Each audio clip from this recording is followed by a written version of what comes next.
Did you know that the ground beneath your feet is constantly on the move? Right now, the continent you're on is drifting at about the same speed your fingernails grow.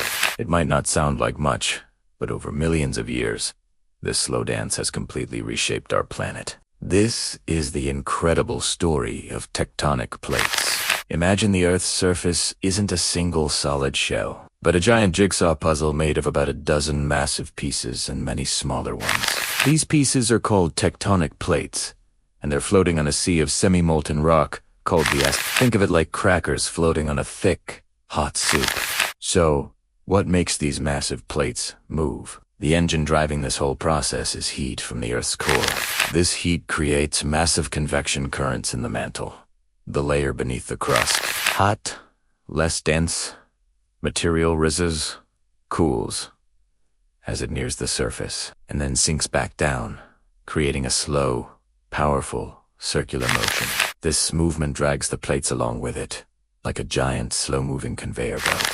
There are three main ways these plates interact at their boundaries, and each one has dramatic consequences for the world above. First, we have divergent boundaries. This is where two plates are pulling apart from each other.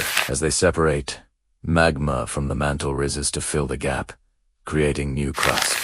A fantastic example of this is the Mid-Atlantic Ridge, a massive underwater mountain range that runs down the center of the Atlantic Ocean.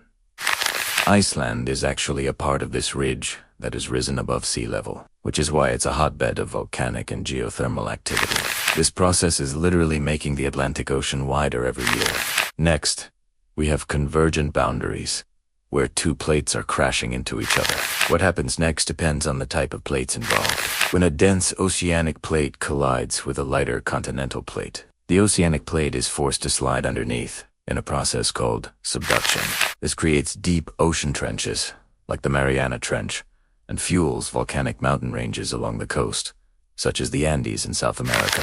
The friction and melting of the subducting plate are what cause the massive earthquakes and volcanic eruptions in regions known as the Ring of Fire around the Pacific Ocean. When two continental plates collide, neither one wants to give way.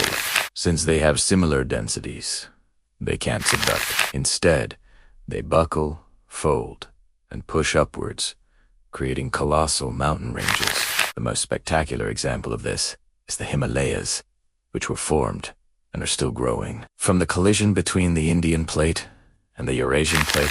Finally, we have transform boundaries. Here, two plates aren't crashing or separating, but grinding past each other horizontally. The movement isn't smooth. The plates lock up, building immense stress over years.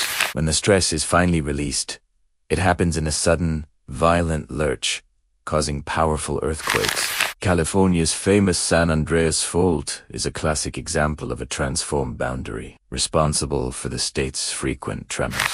So, from the highest peaks of Mount Everest to the deepest parts of the ocean, the movement of tectonic plates has sculpted the world we see today.